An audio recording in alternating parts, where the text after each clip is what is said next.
So since I've been working at Walmart, I notice I have a lot of little things to write down. They're stupid. They're really dumb. But there's stuff I come up with. Basically, instead of driving a truck, now I'm driving a little shopping cart the whole time. And not only do I have time to think, people are constantly asking me stupid questions. And just I don't know. People, just because you have the Walmart vest on, I guess they think that you are Walmart incarnate. Like you have everything at your disposal. I was going down an aisle the other day. Hey, Jerry, you there? I'm here. I'm listening. Okay. I'm enthralled. Just check in every now and then. Once I get started talking Walmart, there's no stopping me. Yeah, you say Walmart. I say, go. Walmart, go. Give me a wall. Mart. Yeah, I'm ready. Go. So people are they're just constantly asking us personal shoppers. They think we're stalkers. They think we're managers. They think we're buyers and sellers of the products. This guy says, he asked me if he was wanting to reach something up top, like on the top of the shelf where, that's the overstock. That's none of my business. Kermit the Frog sips his tea. That's not what I do. That's for the stalkers to take care of. Ain't my job. But he asked me. He's looking up top. He wants this drink that's on the top shelf in overstock. He says, "Do you have a little stool?" And I was like, I did this morning after my coffee, but not now. Oh, Lord. Welcome to the Board Game Snobs podcast. Critically harsh reviews with a touch of class.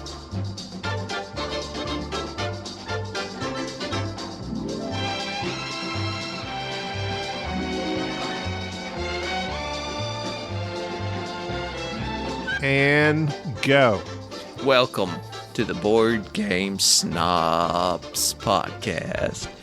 The only podcast that you need to listen to for all your board gaming and other news.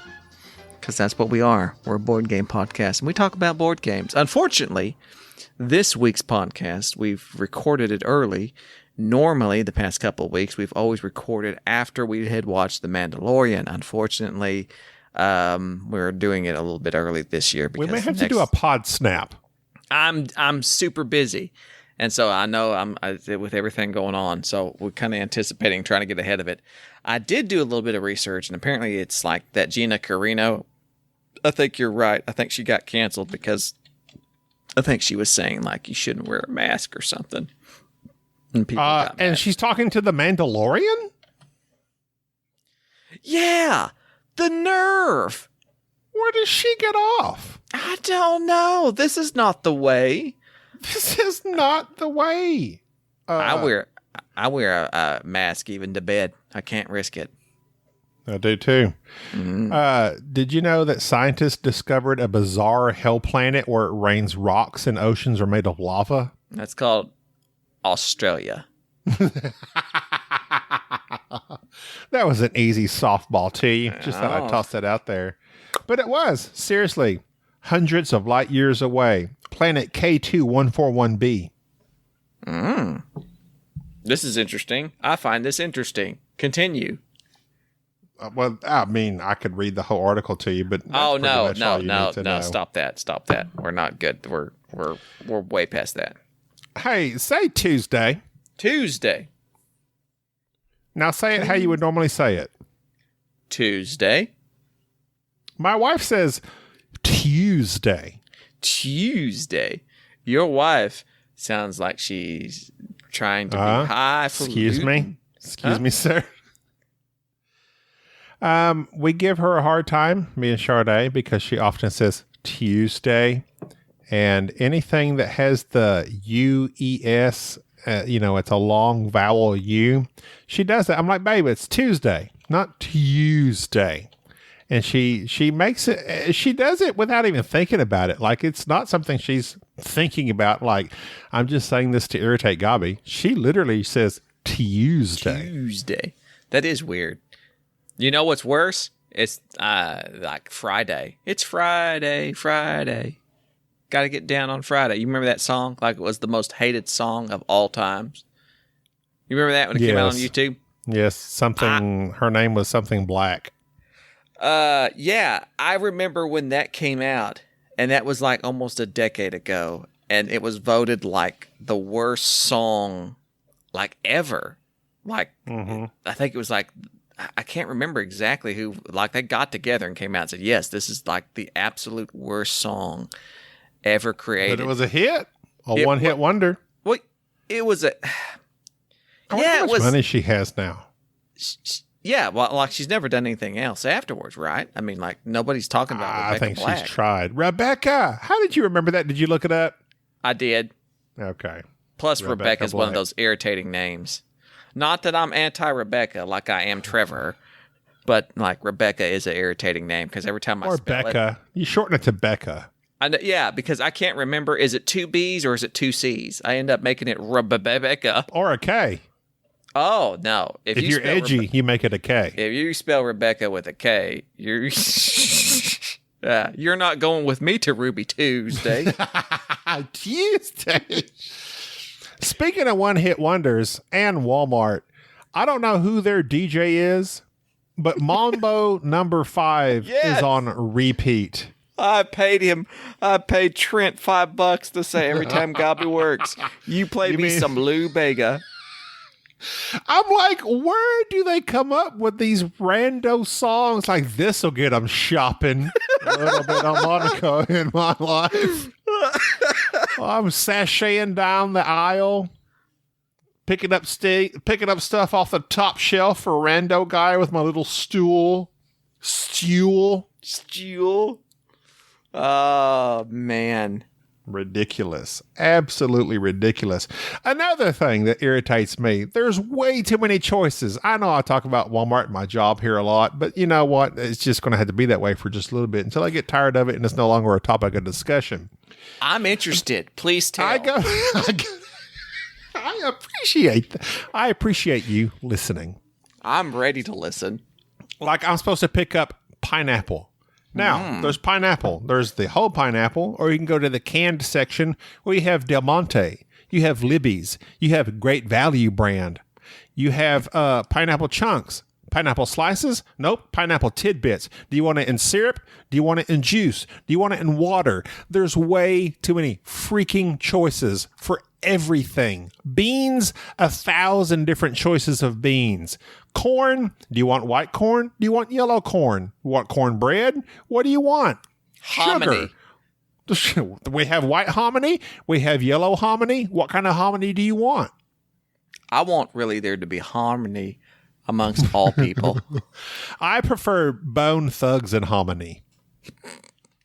So what you're saying is we should just pick, first off, I don't even know what pineapple tidbits are. What is that? Did you just make that up? I'm stuck on that. No, it's a thing. Pineapple tidbits. How is What is it? That's where they it's like the sausage of pineapple. They toss all the unwanted sections off in this other can. That's the tidbits. You can't eat the rind of a pineapple. Is a tidbit smaller than a chunk, I assume? Or a slice? Yes. What's the deal with the tidbit? I don't know about that. Like tidbit is like a smaller measurement than a slice, I would assume. Like if you said, give me a tidbit. It's a bit. Anybody bit. thinks of a bit, yeah. It's bigger. Bit is smaller than a bite. The only thing I think of, this is true. Every time someone says bit, do you know what I think of? Think 1980s. Think 1980s Movies. 1980s movies. Interview bit. with a Vampire. You've been bit. Nope. No, that's okay. I think that's 90s, but now you're glistening with emotion. I don't know. Tell me. Tron. Yes. Oh. No. Tron. That was bit. Remember the little bit? Like it was just a little like digitized thing that would answer questions yes or no. No. New. Yes or new. New. Only on Tuesdays. The soundtrack to the new Tron I still listen to by Daft Punk, and I don't know why. I think it's because it's just it fit that music fit the theme of that show so perfectly. And I know that we're not going to talk about The Mandalorian, but I have to say, you owe it to yourself to go back and listen to the soundtrack of not only the first season of Mandalorian, but also the soundtrack to that last episode, episode 3. It's just killer. It's good stuff. The guy who did the soundtrack for Tenet, which is just awesome. He is getting up there. And I wish I could remember his name. Not Jorgensen. That's our listeners in Iceland. Ralph Jorgensen. They're probably all named Jorgensen. Johan Jorgensen. It's probably Christopher's cousin. Christopher. And tell your cousin he's killing this Mandalorian. And send me some of that mushroom. Send me some of that mushroom coffee. I keep getting advertisements on YouTube. I need some of that. YouTube? Sequence, whatever it's called. And also, I find myself, of course, there's like a whole website dedicated to Walmart people. Just people that have you've seen walking around Walmart and spandex. The people of Walmart, they're a particular sort usually. That think that they're invisible. I find myself. Do you view yourself as a judgmental person, Jerry? I am super judgmental. You know this. You gripe about it. And I have to be stifled by my wife quite frequently because I judge people very rapidly and say... Just based upon what? Just my inward thoughts and feelings. Just by my see them, you see what they're wearing, you see what? I see them and I know. It's not that I'm thinking. It's not that I'm assuming. I know that this person... I could tell you the shows that they watch, the books that they don't read, whether or not that they have ever, flossed. I just know it deep down. And I'm so judgmental to a fault. Are you talking about floss the dance or floss the dental maneuver? Both.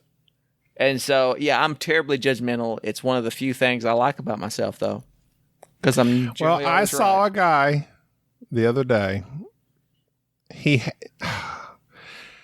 Unfortunately, he was my best friend growing up. He worked out a lot. Oh, he did, did he? He was muscular. He had large biceps. He had nice traps. I like a good trap. And due to his working out, he walked, as I often said, with his arms bow-legged. Like, do you envision what I'm saying when I'm saying that? I'm picking up what you're laying down. Like he walked with his arms slightly puffed out to his sides as if like, I'm finna whoop your butt. Mm-hmm. Well, I saw a character in Walmart the other day. This show is sponsored by Walmart.com. Sam Walton and heirs. Because our feel free show to send us some of your billions of dollars. Our show is of great value. That's true.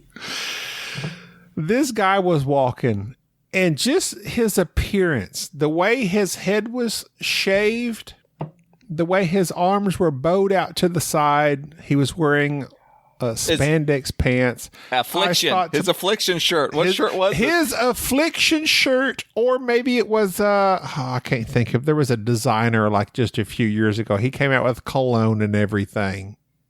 Not Tommy Hilfiger. No. It was usually leopards or tigers were involved. Oh, okay. Siegfried and Roy. Go ahead. I can't remember, but this guy, like, he walked past me and I just judged him hardcore. I was like, oh, he thinks he's a real hot stuff. He thinks he is so bad. What a jerk. And I was just like judging and hating this guy simply because he walked by me. Wow. And I was thinking to myself, wow, either I'm spot on or I'm just super judgmental. Which am I? I don't know. I don't know the guy. He walked by me. I judged him harshly. Neither of us were affected by it, but he could have been a real douche or I just judged him incorrectly. But I'm like you. I view myself as a fairly good judge of character. But that's also a bad thing. You can't be judgmental people simply based on their looks. That's wrong, Jerry. It's wrong. I don't know about that. I'm staring at somebody right now by the name of Tyler. Tyler sent us an email. And one of the things that irritates me terribly so is when we get these emails that come to our Gmail, boardgamesnobs@gmail.com. It also didn't has the little avatar of the person. Like I can't click on it. I can't make it larger. I can't see their face. So it's like I can just barely see the very small pixelated picture of what they've chosen of, for their, hang on a second. Maybe I can. I'm just not good at it. Oh, I'm trying to schedule an event. Oh, I didn't mean to do that. Tyler, if you actually... Now you and Tyler are best friends, meeting up in Chicago. Yeah, me and Tyler, I'm trying to schedule an event with you. Anyways, I can't see what Tyler looks like, but Tyler sent an email. He's from Chicagoland. He says, I was wondering your thoughts about Gloomhaven or Jaws of the Lion. For the past few years since it's come out, I've been very skeptical about Gloomhaven, thinking that it was too long, too big, too bloated, too Ameritrashy, and way too expensive. Once Jaws of the Lion came out, I thought, okay, this is an acceptable price and entry point. Heard good things, so I gave it a try. After 5 scenarios, I love it. It's a game that's so rich in tactical, strategic decisions, excellent cards play, wonderful moments of tension. If you haven't given yes. Strategic. He strongly recommends it as a starting point. For it to turn this gamer with Euro-loving tendencies like yours into a die-hard gloomer speaks to its quality. I wanted to recommend to Snobs. Die-hard gloomer? Is that a thing? Yeah, a gloomer. Are you a gloomer? Hey, gloomers unite, bro. Okay, gloomer. You might slip down one rank in my board game podcast rankings and be overtaken by the Board Game Barrage or some Dan Hughes show if you hate it. Always stay healthy. Yours fan, Tyler. Well, I actually own Jaws of the Lion. Now, is this the same Tyler that sent us the Egyptian game? Commit. I don't know. Did you know Tutankhamun's parents were brother and sister? Listen, I'm still laughing about his sister's name. I can't get over it, so don't bring it up.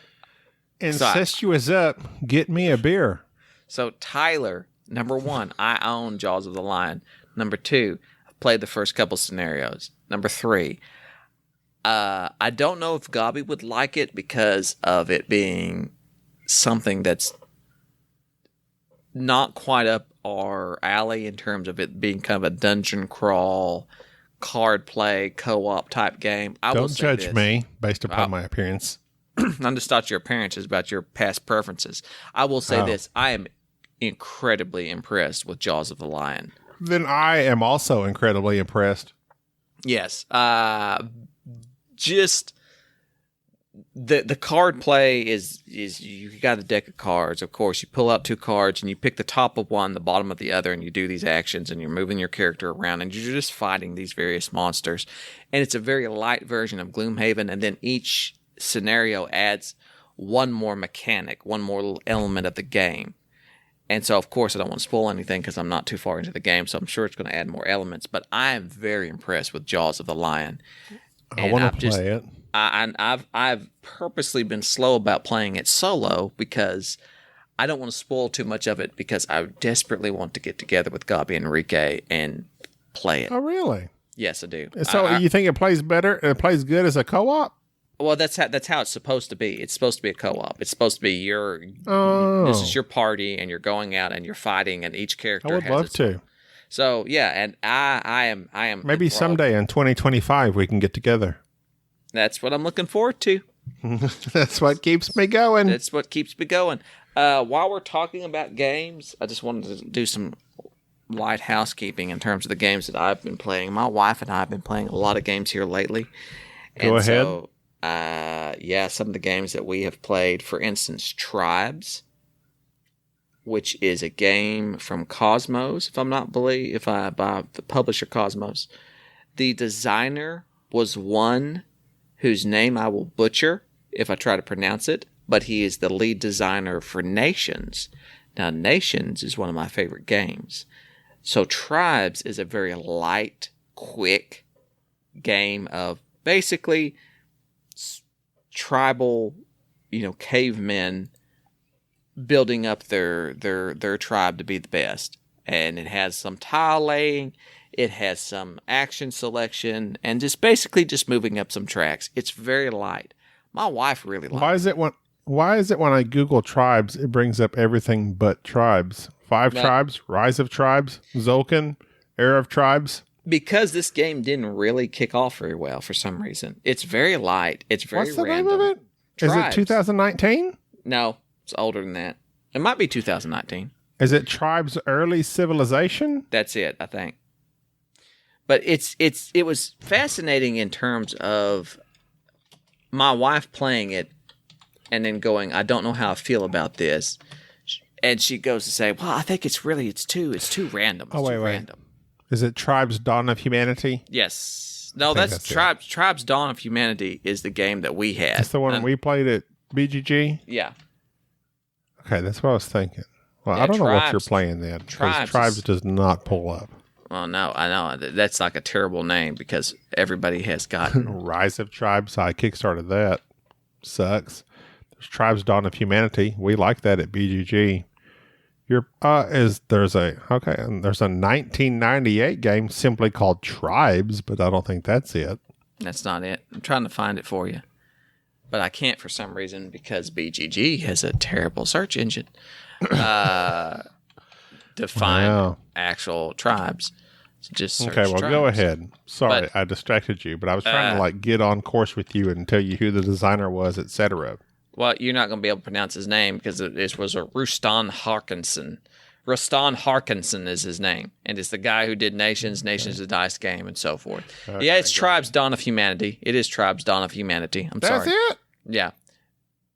So is that the same game, man? You played at BGG? No, we played Dawn of Mankind. Dawn of you, I can't. No, okay, they're all very similar. I know. But Tribes Dawn of Humanity is a 2018 game by Rustan Harkinson. And probably an Icelander. he probably is. No, he's Swedish. But he made Nations and Nations of Dice game. Both of them I love. Yes. This game, like I said, very light, very very easy to teach because you're just selecting one of like 4 actions and doing those actions. Plays super quick. Not really something that I enjoyed. Like I really like Dawn of Mankind better, but my wife really got into this game. We played it like 4 times in a row. Like just kept cranking it out, and she this is this, and then said, keep a hold of this game, don't trade it off. I think this is something that the kids are going to really like. Like I really enjoy this game. I'm like, really? She's like, yeah, I think this is a good one. It just Says shocked. ages 10 and up. I know, it just shocked. What's the age of your oldest child? 7, 8. I'm sorry, 8. You got, but you got she's 2 years. no, she's got autism, so she's like her 8 is 13.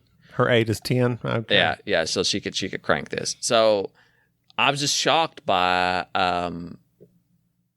just my wife's enjoyment of this, and there has been several other games that we've played here recently as a family. Ooh, Plunder! Holy cow! A Kickstarter game called Plunder, which is hang on a second. Let me see if I can find it. And of course, you can't. Plunder find it. Bun? No, not Plunder Bun. Plunder. Oh. It is just Plunder. A Pirate's Life? Pirate's Life. My kids love this game. It is insane how I'm tired of playing Plunder. Plunder, A Pirate's Life. And it's kind of like, I don't want to say it's a family level game. It's kind of like a party game where everything is overdone. This is obviously a Kickstarter game. It's got these big chunky ships that you can add sails and cannons and people to, and you roll. It's a roll and move, if that tells you how simple it is. You roll dice and you move your ships around, and you It's Monopoly Pirates. It's Monopoly Pirates. It's a dumbed down, and it's also got some Catan elements to where you're trading rum and wood and metal to the players, the people next to you to try to, upgrade your ships, and you're driving around blowing each other up and capturing islands. Stupid fun. My kids thought this thing was just phenomenal, and it's terribly overproduced. I mean, like a beautiful box, an insert. I mean, just insane, and like a modular board for the players. I mean, it's just one of those games that somebody just went way, way, way, way overboard. I think you can get it on Amazon right now because I think it's like hard to find. But Plunder, A Pirate's Life, my kids are absolutely loving it. And matter of fact, Would I enjoy it? it's light. And when I say it's light, I mean, I think with it plays 6 people. I think if you got 6 people together, and most of them not really are family, like it's a lighter game. They're not more like a party thing. Yeah, I think they would really get into it because it all makes sense. It's like, oh, I turn in wood and metal and I get a cannon, and so now my rolls are +1. And oh, I turn in this and I get a sail, and now my ship moves 1 space forward and more than when it rolls. And it's super simple. I mean, I teach you this game in 2 minutes. Super simple. Dumb Designer fun. Casey Shrimple. Ah, and I like shrimple. I liked fried shrimple, baked shrimple, shrimple scampi. Yeah. I didn't used to like Shrimple, but now I love Shrimple. It's good. But yeah, it's just it's just one of those, obviously the overproduction of it, its aim is for like family party game level and people who aren't diehard board gamers. But it's cool. Like it's super cool. And it's one of those games. If you say so. I haven't played it. A game that you have played is Kingswood, which I have to bring your copy over, which I'm Love sorry. It. Love Kingswood. Yeah. Chad Elkins. So yeah, caveat here. Chad Elkins from 25th Century Games has sent us a bunch of games, which I don't know why he's trying to curry our favor by sending us games to bribe us, but he is. It's working. We've sold out the 25th Century Games. This show brought to you by 25th Century Games. Do you enjoy wood? Do you think of yourself as royalty? Well, then you'll love Kingswood. Yeah, it's a good game. I love that game. And I've literally only played it on TTS. Ignore the phallic-sized symbol first player marker. I haven't seen it, so I don't know. That and so off of Kingswood real fast. He also sent me chicken dinner winner chicken dinner. I said that in reverse because in retrospect, this podcast chicken dinner. This podcast is brought to you by Kilburn's Irish Whiskey. Winner chicken dinner is a quick dice rolling Yahtzee type game where you're rolling dice, utilizing those dice to either steal chickens from a pen or cook those chickens or move the dog around the board to try to end the game quickly. It's a stupid family level game, and my kids absolutely love it. Like that is their new favorite game. It's winner chicken dinner, and it comes with a rubber chicken in it that when you squeeze it, it yells, and that's pointless. But at the same time, that's part of the game. Like you have to. I would be squeezing the chicken all the time. Darkwing Duck.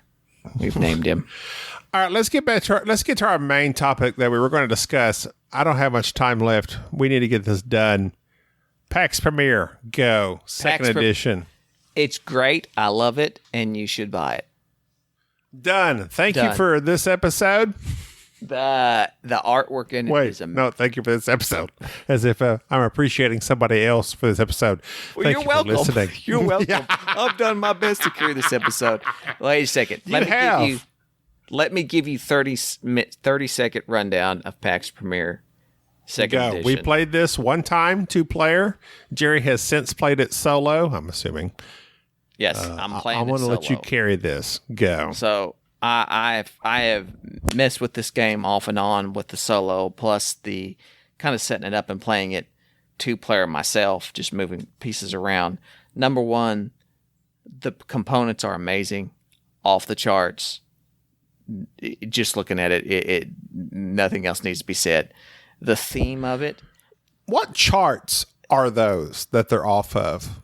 It's the chart of how great this components are, and you generally rate them on a scale, and this game is way overdone. There is no reason for this game to have these little thick chalk looking markers that can be used as roads and armies. There's no what need are they made of? It's like, I don't know. I bit into one. It feels like they seem like clay. Clay, they are. They're like this rich clay that I think the designer, Cole Worley, dug out of like some sort of mine and then baked in his Dutch oven. Probably due to historical accuracy, Afghanistan probably. Clay. So there's both a cloth board and a regular board. There's no need for that. Each card has flavor text that you won't read, and there's no need for that. The art, so that you chew on them, is amazing. The art is perfect. Perfect.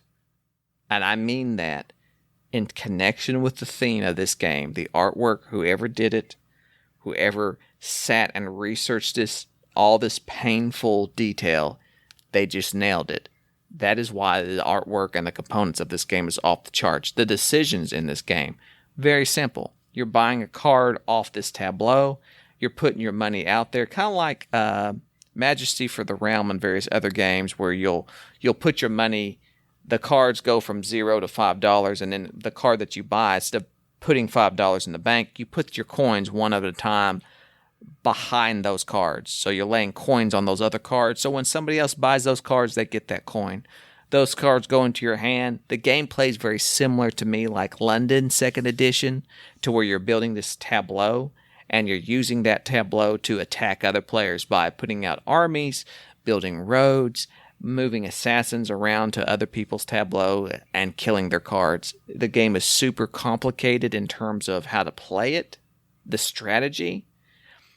It's very middleweight, though, for the rules. Like, I was shocked by how quickly Gabi picked up the game by my poor rule explanation, and I think that if we went back and if I played it again with him pretty soon, he would pick it up even better. It's the strategy of the game, though, is very hard. And so Cole Worley, who also designed Root, this game kind of reminds me of it doesn't remind me of Root, but the feel of this flavor of game, of having to think so much outside the box. In Root, you have multiple distinct armies, each doing something different. In Pax Pamir, each player is trying to do something else. You're either trying to both back the superpower and get it to a point to where that when the game hits a scoring round, you both have the most influence in that power, or you are both using opposing powers and trying to get the most influence and try to get them to be the ultimate power in the region. It's very complicated in the strategy. To explain it, if you haven't played it, makes no sense. So if you haven't played the game, Jerry talking about it is not going to help you, because Jerry taught me the rules. I played the game.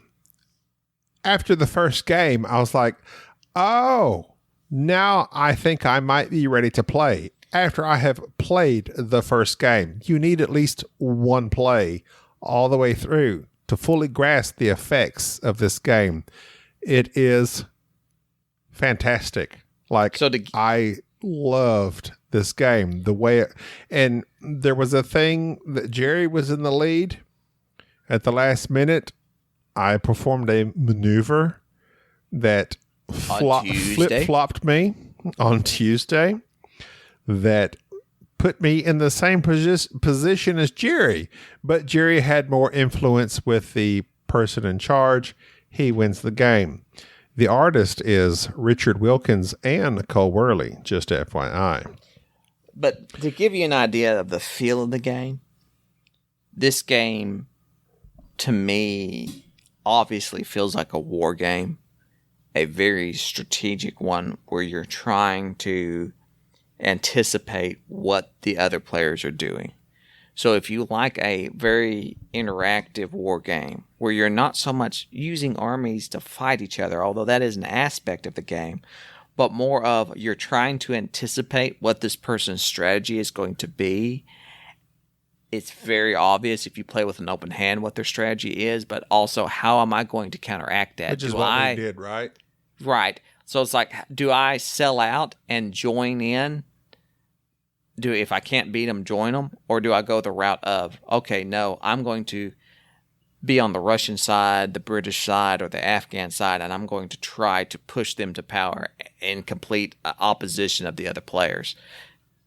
Just a beautiful game. And I mean, it is one of those games that I'm sure after I play it more, kind of mull it over, it's quite possibly a top 10 game for me.